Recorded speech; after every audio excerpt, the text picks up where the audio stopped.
Camping is tons of fun, but there are a few things that can take a perfectly good camping trip and turn it into a bit of a nightmare. We're not just talking about minor inconveniences here, we're talking about some common things that can happen that will make you want to go home right away on your camping trip. And our goal is not to scare you away or anything like that. In fact, on the channel here, we want to encourage people and help people get outdoors and get camping. And so what we're going to do is we're going to run through each of these problems and also give you some tips for how you can avoid them on your next trip. So let's get right into it. Let's start with bugs. Oh, the bugs. Now this is a huge one. We're talking primarily about biting flies and mosquitoes, but mostly mosquitoes. And if you've ever been on a trip where you go there, you're feeling good, the weather's nice, but then the temperatures drop, and then here comes the flood of mosquitoes, right? And they're biting your arms, your legs, even through your clothes, and you're just getting itchy all over, and it's just a terrible, terrible thing that you don't want to have happening while you're trying to have a nice camping trip. And the good news is there's tons of ways to get rid of bugs, some of them more effective than others. You can obviously use bug spray, but in addition to that, I'm just going to throw a few other ideas at you that you can try, and feel free to let me know in the comments below if one of these or even a different one is your favorite. So one that I really like is actually screen houses. So this is just a tent-like structure that you can put over your picnic table or wherever you're eating and cooking. And that's a really nice thing that you can just set up in advance before all of the bugs come out, and then just keep it zipped up to keep the mosquitoes and things away. That's one. Another one is just simply having a big campfire. That can help keep mosquitoes away if you're able to have a campfire at your campground. And I've even heard, I haven't tried this myself, but I've heard that you can burn some herbs like sage and mint in your campfire to help kind of scare away the bugs, essentially, because apparently they don't like the aroma of sage and mint when it's burned. And so that's another one you could try. If you have tried that, do let me know. I haven't tested it out, so I'm curious about that one. And another couple that you can do is they have special candles for scaring away bugs, and they also have like diffusers that are special bug repellent diffusers. They even make bracelets, and so there's a ton of different remedies that you can try. And so test a couple out, see what works for you, and that's going to go a long way. And it really just helps to kind of think of it in advance and make sure you have some solution for the bugs before you go on your trip. Another big problem that can come up is taking faulty gear on your trip. And so let me just give you a couple of examples of what this can look like. Number one, I actually took a tent that had spoiled waterproofing or didn't have proper waterproofing on it to a, I think, 2 or 3 day backpacking trip in the backcountry, and of course it poured. It poured and poured and poured, and that rainfly was like a sheet. Like it wasn't keeping anything out. It was just slowing down the flood that was coming into our tent. And so I could have avoided this problem if I had simply tested the tent in advance to see if it was working properly, but I didn't. And so if you're taking gear on a trip and you need to make sure that it's going to be working for you, it makes a huge difference to just set it up and make sure it's working properly in advance. Another time this could happen is, say you have a stove that has a few different parts. You want to make sure that all of those parts are in the bag when you pack things up, because if you're missing something, that could take away your whole stove and cooking setup for the entire trip, which could be a huge problem. You might have to cancel your trip because of that. So just check your gear, set it up, make sure everything's working before you go on your trip, and that's going to go a long way. Another one that can cause problems and can ruin camping trips is poison ivy. So some of you might already know about this. Actually, a lot of people have at least heard of poison ivy, I'm sure, but you might not know what it does or how to spot it in nature. So first of all, what it does, it has these oils on it that if you get it on your skin can give you a big, really itchy rash, and it's very, very bad.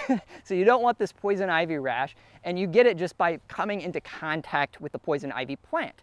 And so in this video, lucky for you, I'm going to show you how you can identify poison ivy so that when you're out in nature, maybe going on a hike or just setting things up around your campsite, you can say, oh, hey, that's poison ivy. I'll just stay away from that and I'll be set. So first of all, there's a little phrase that you can memorize that can help you remember what poison ivy looks like. And it just goes, leaves of 3, let it be, okay? And so that, spoiler alert, that just means that poison ivy grows in little batches of 3 leaves. So that's one thing. And then of those 3 leaves, it's also useful to know that the middle stem is typically longer than the others, okay? So that middle leaf is gonna stick out a little bit.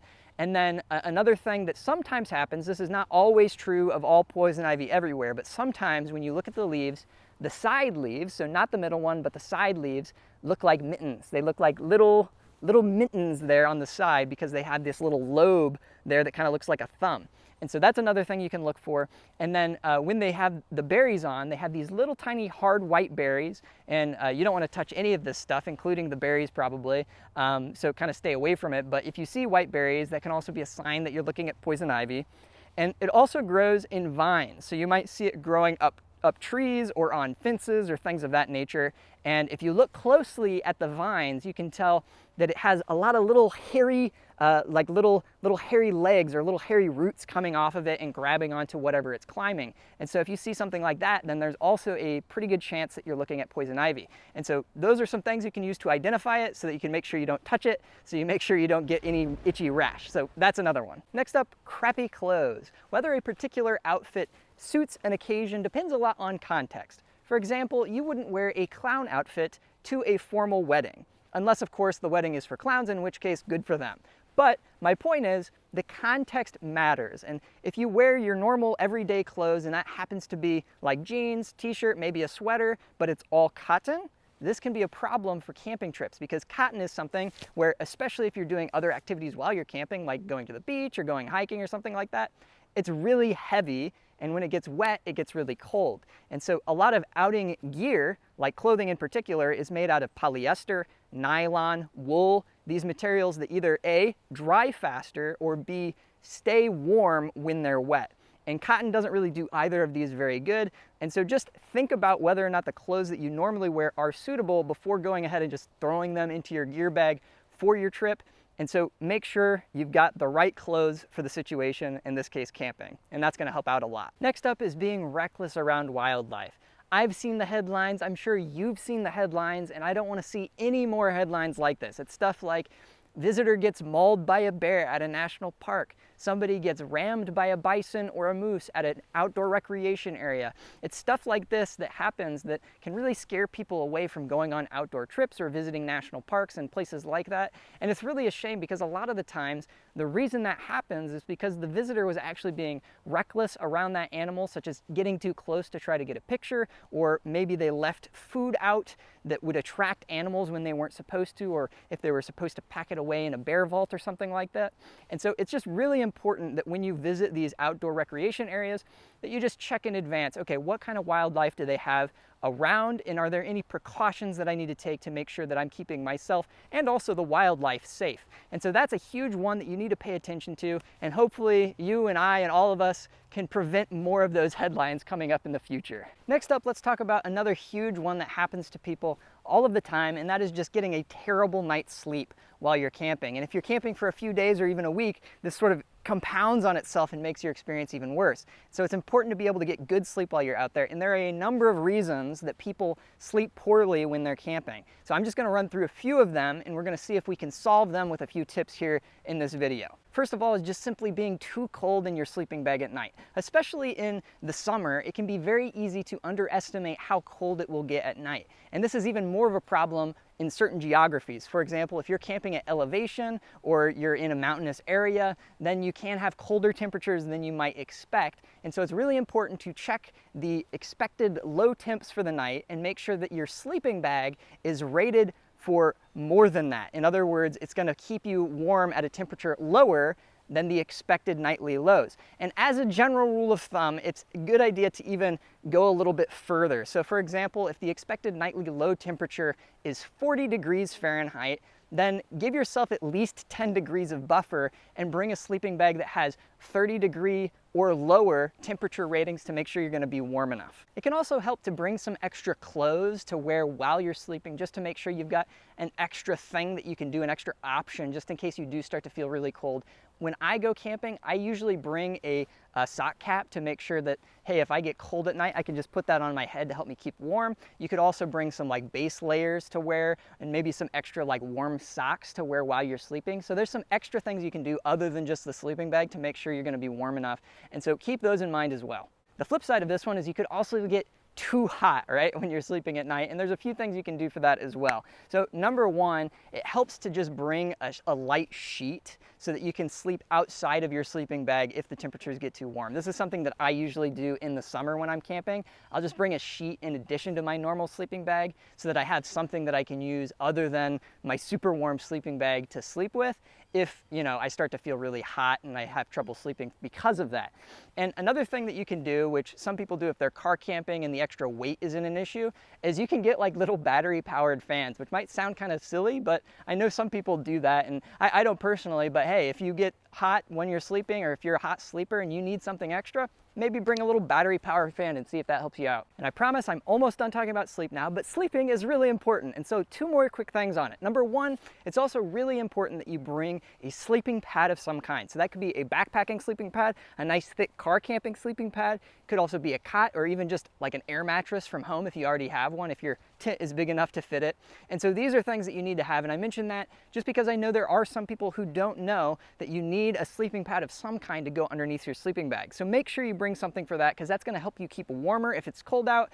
But of course, it's also just going to help your back and sides feel a lot more comfortable when you're lying down on the hard ground. The other thing I wanted to briefly touch on is pillows. So if you're car camping especially and the extra weight is not a problem, then I highly recommend that you bring a pillow that you're already comfortable with, that you already like. So for example, if you just want to bring your regular pillow from home, that's great. That's not a problem. Just bring it. And if you're a person who usually uses like knee pillows or something like that when you sleep at home, no problem with bringing those as well. So whatever you use at home to keep yourself comfortable, a lot of that pillow type stuff you can also bring camping, especially if you're car camping. If you're backpacking, then maybe you don't want to bring it because it's too much weight, and I get that. But for car camping, it's usually not a problem. Next up is a classic, and that is bad weather. So let me illustrate the idea of bad weather on an outdoor trip by just telling you 2 quick stories. So first of all, I was on a camping trip a number of years ago where we were camping, and then there was actually a tornado spotted or a tornado watch, and we had to evacuate our campground and go to a nearby tornado shelter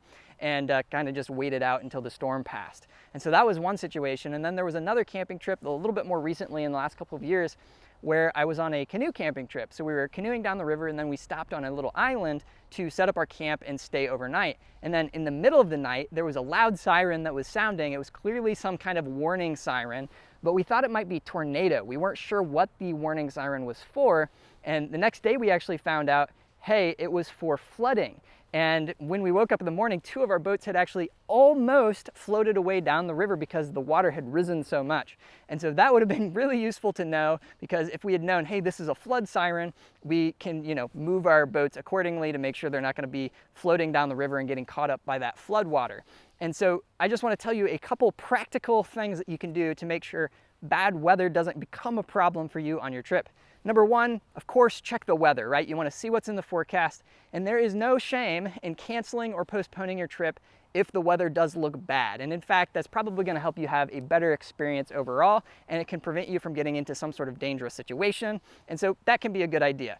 Another thing that you can do is just make sure you're familiar with what the local sirens warnings are in the area that you're going to go camping. And so we didn't know that the siren was for flooding when we heard it. If we had, that could have helped us. Yeah, so there's these warning sirens. Make sure you're familiar with them in advance. And another thing is just sort of doing your worst case scenario planning, right? If we had had that camping trip that I mentioned earlier and there wasn't a place that we could go to kind of evacuate for a tornado shelter, then that probably would have put us in a bit more danger, right? And so it's just helpful to think in advance, okay, if X weather event does end up happening, what are we going to do? Or is there a place where we can go to kind of hunker down and have shelter? Is there some sort of a thing that we can do to get out of danger, remove ourselves from the situation? And so it's just helpful to think through these things and make a plan that you can do in advance so that it can kind of save you some trouble and save you some stress in the moment.